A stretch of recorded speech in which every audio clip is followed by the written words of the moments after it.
बीते दिनों अमेरिका के टेक्सास राज्य में एक अजीबोगरीब घटना देखने को मिली। इस घटना के दौरान तकरीबन हजारों की संख्या में मछलियों के जो शव थे वो टेक्सास के समुद्र तट पर पाए गए। ऐसे में जानकारों के बीच एक बड़ी समस्या पैदा हो गई कि इस घटना के लिए कौन से कारक जिम्मेदार हैं। ऐसे कौन से कारक हैं जिनकी वजह से इतनी बड़ी संख्या में मछलियों की मौत हो गई है। आज इस वीडियो में हम इसी विषय पर विस्तार से बात करने की कोशिश करेंगे, उन्हीं मछलियों की मौत के कारणों को जानने का प्रयास करेंगे। मेरा नाम है अक्षय और आपका स्वागत है दृष्टि आईएएस की इस नई वीडियो में। चलिए वीडियो की शुरुआत करते हैं और सबसे पहले वीडियो की रूपरेखा को समझ लेते हैं, यानी उन बिंदुओं की बात कर लें जिनके माध्यम से हम अपनी वीडियो को आगे बढ़ाने वाले हैं। तो वीडियो में सबसे पहले हमने न्यूज़ यानी खबर की बात की। खबर को जानने के बाद हम ये जानने की कोशिश करेंगे कि आखिर ये जो घटना हुई है, ये घटना कहाँ पर हुई है और इस घटना के दौरान हमें क्या देखने को मिला है।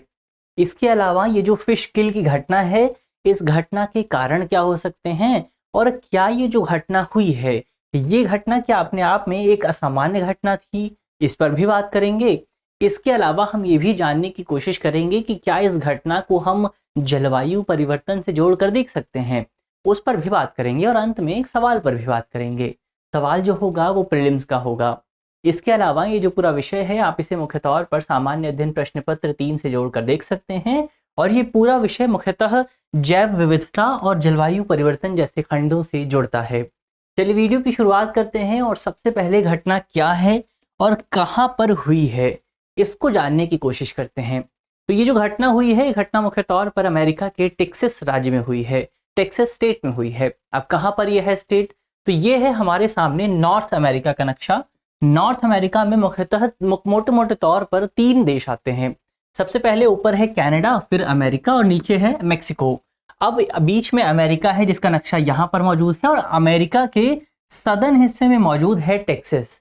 और ये जो घटना हमें देखने को मिली है, ये घटना मुख्य तौर पर टेक्सास के साउथ ईस्ट इलाके में देखने को मिली है, यानी कि वो वाला इलाका जो कि मुख्य तौर पर समुद्र के साथ अपनी सीमा को साझा करता है। अब घटना क्या हुई है, तो इस पूरी घटना के दौरान मुख्य तौर पर हमें जो टेक्सास का तट है, जो वहाँ के बीचेस हैं, उन बीचेस पर हजारों की संख्या में मृत मछलियां पाई गई हैं। और ये जो मछलियां हैं, इन मछलियों में जो सबसे बड़ी संख्या है, वो सबसे बड़ी संख्या मैनहट्टन मछली की है। इसके अलावा इन मछलियों में शार्क भी शामिल है। इसमें ट्राउट, बास, कैटफिश और स्ट्रिंगेस जैसी मछलियां, जैसी जो प्रजातियां हैं, वो तमाम प्रजातियां शामिल हैं।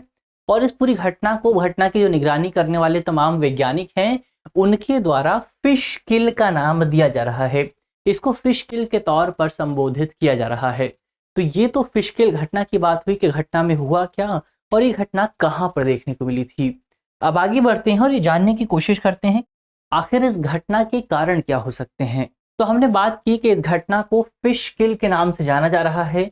फिश किल क्या हो सकता है, अगर उसको डिफाइन करने की कोशिश करें तो हम कह सकते हैं कि जो फिश किल है उसे एक प्रोसेस के तौर पर देखा जा सकता है। वो एक फिनोमिना है, एक घटना है, जिस घटना के दौरान एक निश्चित अवधि में, एक बहुत छोटी सी अवधि में, एक विशेष क्षेत्र के भीतर अगर अचानक से बहुत सारी मछलियों की मृत्यु हो जाती है, तो ऐसी घटना को फिश किल कहा जाता है। ये तो फिश किल की बात हुई, लेकिन सवाल उठता है कि फिश किल का कारण क्या होता है।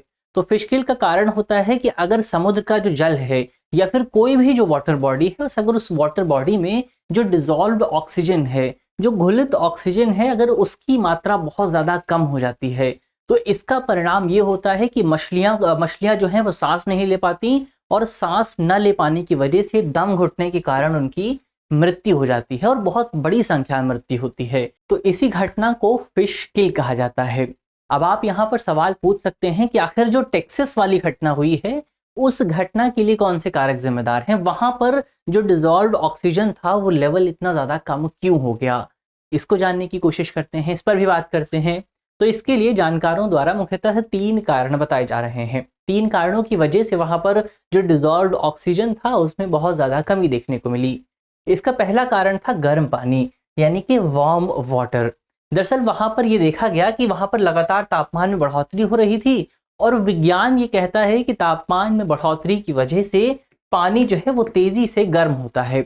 और पानी के तेजी से गर्म होने की वजह से जो गर्म पानी है, ऐसा कहा जाता है कि गर्म पानी में ऑक्सीजन को घुलने में ज़्यादा समस्या आती है ऑक्सीजन कम तेजी से घुलता है, जबकि जो ठंडा पानी होता है, जो कोल्ड वाटर होता है, उसमें पानी तुलनात्मक रूप से कंपैरेटिवली ज़्यादा तेजी से डिसॉल्व हो जाता है, ज़्यादा तेजी से घुल जाता है। लेकिन वहाँ पर तापमान बहुत ज़्यादा था, पानी बहुत ज़्यादा गर्म था, तो ऐसे में ऑक्सीजन को डिसॉल्व होने में बहुत ज़्यादा समय लग रहा था और इसी की वजह से घुलित ऑक्सीजन की जो मात्रा थी वो बहुत ज़्यादा कम होने लगी, डिसॉल्व ऑक्सीजन की मात्रा बहुत ज़्यादा कम होने लगी और इसका परिणाम ये रहा कि मछलियों को सांस लेने में दिक्कत आने लगी। अब ये जो समस्या है, ये समस्या तब और ज़्यादा गंभीर हो जाती है जब बहुत सारी मछलियाँ एक समूह में यात्रा कर रही होती हैं एक ही डायरेक्शन में। तो ऐसे में जब मछलियाँ उस जगह पर पहुँचती हैं जहाँ पर डिसॉल्व ऑक्सीजन बहुत ज़्यादा कम है, तो उन्हें सांस लेने में दिक्कत होती है और क्योंकि बहुत सारी मछलियाँ एक साथ मौजूद हैं, तो वहाँ पर डिसॉल्व्ड ऑक्सीजन उस डिसॉल्व्ड ऑक्सीजन की और ज़्यादा ज़रूरत होती है, लेकिन ऑक्सीजन तो कम है, तो ऐसे में मछलियाँ और तेज़ी से मरने लगती हैं और इसी का परिणाम है कि वहाँ पर टेक्सास में हमें इतनी सारी मछलियाँ मृत तौर पर देखने को मिली हैं। तो ये तो पहला कारण हुआ, एक कारण हुआ। इसका दूसरा कारण है शांत समुद्र। दरअसल जानकार ये कहते हैं कि जो हमारे वातावरण में ऑक्सीजन मौजूद है, वो जो समुद्र में पहुंचता है उसका एक रास्ता ये है कि जब जो समुद्र की लहरें हैं और जो हवा है, यानी कि जो वातावरण है, उन दोनों के बीच मिश्रण होता है, उन दोनों के बीच संबंध होता है, तो इसका परिणाम ये रहता है कि हमारे वातावरण में जो ऑक्सीजन मौजूद है वो समुद्र में पहुंच जाता है। लेकिन पिछले कुछ समय से टेक्सास और उसके आसपास का जो इलाका है, वहां का जो समुद्र क्षेत्र है उसमें बहुत ज़्यादा शांति देखने को मिल रही थी, बहुत ज़्यादा लहरें मौजूद नहीं थी, बहुत लहरें नहीं उठ रही थी। तो इसका परिणाम ये हुआ कि वातावरण का जो ऑक्सीजन था वो समुद्र में पहुंच ही नहीं पाया और इसकी वजह से वहां पर ऑक्सीजन लेवल और ज़्यादा कम होने लगा। ये दूसरा कारण रहा और तीसरा कारण था मौसम, यानी कि वेदर। ये भी देखने को मिल रहा था टेक्सास और उसके आसपास के इलाकों में कि पिछले कुछ समय से वहां का जो वेदर था वो बहुत ज़्यादा क्लाउडी हो रहा था। वहां पर जो बादल थे आसमान में वो बहुत तेजी से बढ़ रहे थे। अब ये घटना क्यों जिम्मेदार है? तो दरअसल समुद्र में फ्लाइटोप्लैंक्टन मौजूद होते हैं। फ्लाइटोप्लैंक्टन जो है वो एक तरह की स्पीशीज होती हैं जो समुद्र के इकोसिस्टम के लिए, मरीन इकोसिस्टम के लिए बहुत ज़्यादा इंपॉर्टेंट होती हैं। अब ये जो फ्लाइटोप्लैंक्टन है ये प्रकाश संश्लेषण करते हैं, फोटोसिंथेसिस करते हैं और इसी फोटोसिंथेसिस का परिणाम रहता है कि समुद्र में जल में ऑक्सीजन की उपस्थिति पाई जाती है, क्योंकि इसी फोटोसिंथेसिस की वजह से समुद्र में ऑक्सीजन या फिर किसी भी वाटर बॉडी में ऑक्सीजन रिलीज होता है। लेकिन अब ये जो फोटोसिंथेसिस का प्रोसेस है, इस प्रोसेस के लिए सूर्य की किरणों को बहुत ज़्यादा इंपॉर्टेंट माना जाता है, क्योंकि सूर्य की किरणों के अभाव में फोटोसिंथेसिस नहीं हो सकता। लेकिन क्योंकि वहां पर जो इलाका है पूरा, वहां पर बहुत ज़्यादा बादल छाए हुए थे, तो ऐसे में सूरज की जो रोशनी है, उसकी जो किरणें हैं वो समुद्र के स्तर तक नहीं पहुंच पा रही थी और इसी का परिणाम रहा कि वहां पर बहुत ज़्यादा फोटोसिंथेसिस नहीं हो पाया और फोटोसिंथेसिस ना हो पाने की वजह से ऑक्सीजन की जो मात्रा थी वो लगातार गिरने लगी। तो ये तीन कारण रहे जिन कारणों की वजह से हमें टेक्सास में फिश किल देखने को मिला था। अब यहाँ पर सवाल उठता है कि क्या ये जो फिश किल की घटना थी ये कोई असामान्य घटना थी? क्या ये घटना पहली बार देखने को मिली थी? तो इसका जवाब है नहीं, ये घटना हमें कोई पहली बार देखने को नहीं मिली थी और इस क्षेत्र के लिए ये घटना कोई असामान्य भी नहीं थी, बहुत सामान्य सी घटना थी। दरअसल हर साल गर्मियों के मौसम के दौरान हमें टेक्सास में फिश किल की घटना देखने को मिलती रहती है और इस फिश किल की घटना के दौरान मुख्य तौर पर जो सबसे ज़्यादा जिन मछलियों की मौत होती है वो मछलियाँ हैं मैनहट्टन मछलियाँ। और ये जो मैनहट्टन मछलियाँ हैं ये वहाँ के जो मरीन इकोसिस्टम है उस इकोसिस्टम के लिए बहुत ज़्यादा इंपॉर्टेंट मानी जाती हैं, क्योंकि वहाँ पर जो दूसरी मछलियाँ मौजूद हैं वो मछलियाँ मैनहट्टन मछली को अपने भोजन के तौर पर, उपभोग के तौर पर इस्तेमाल करती हैं, उनका कंजम्पशन करती हैं। तो ऐसे में जब इन मछलियों की मृत्यु हो जाएगी बड़ी संख्या में, बहुत व्यापक लेवल पर, तो जो दूसरी प्रजातियां हैं उन पर भी प्रभाव पड़ेगा और अंततः उस पूरे क्षेत्र का जो मरीन इकोसिस्टम है, जो समुद्र पारिस्थितिकी तंत्र है, उस पर हमें प्रभाव देखने को मिलता है। तो ये तो इस घटना की असामान्य होने की बात हुई। अब आगे बढ़ते हैं और ये भी जान लेते हैं कि क्या इस घटना को कहीं ना कहीं जलवायु परिवर्तन से जोड़कर देखा जा सकता है। तो जो इस पूरे विषय पर जो लोग शोध कर रहे हैं, जो लोग रिसर्च कर रहे हैं, उन लोगों का कहना है कि अभी तक जानकारों द्वारा, विशेषज्ञों द्वारा, रिसर्चर्स द्वारा इस पूरे विषय, इस पूरी घटना के बीच और जलवायु परिवर्तन के बीच कोई प्रत्यक्ष संबंध देखने को नहीं मिला है। हालांकि ये ज़रूर कहा जा सकता है कि जलवायु परिवर्तन की वजह से, क्लाइमेट चेंज की वजह से समुद्र का जो तापमान है वो लगातार धीरे धीरे बहुत तेजी से बढ़ रहा है, धीरे धीरे उसमें बढ़ोतरी देखने को मिल रही है। तो ऐसे में समुद्र के तापमान में बढ़ोतरी की वजह से इस तरह की जो घटनाएं हैं, फिश किल की जो घटनाएं हैं, वो भविष्य में और तेजी से बढ़ती हुई दिखाई दे सकती हैं। अब यहाँ पर सवाल उठता है कि आखिर इस समस्या से निपटा कैसे जाए। तो इस समस्या से निपटने का एकमात्र उपाय यही है कि हम इसकी निगरानी करें। इसके अलावा हमने अंतर्राष्ट्रीय स्तर पर जलवायु परिवर्तन को रोकने के लिए जो तमाम प्रतिबद्धताएं की हैं, उनके प्रति और ज़्यादा विश्वास दिखाएं, उन्हें पूरा करने की कोशिश करें।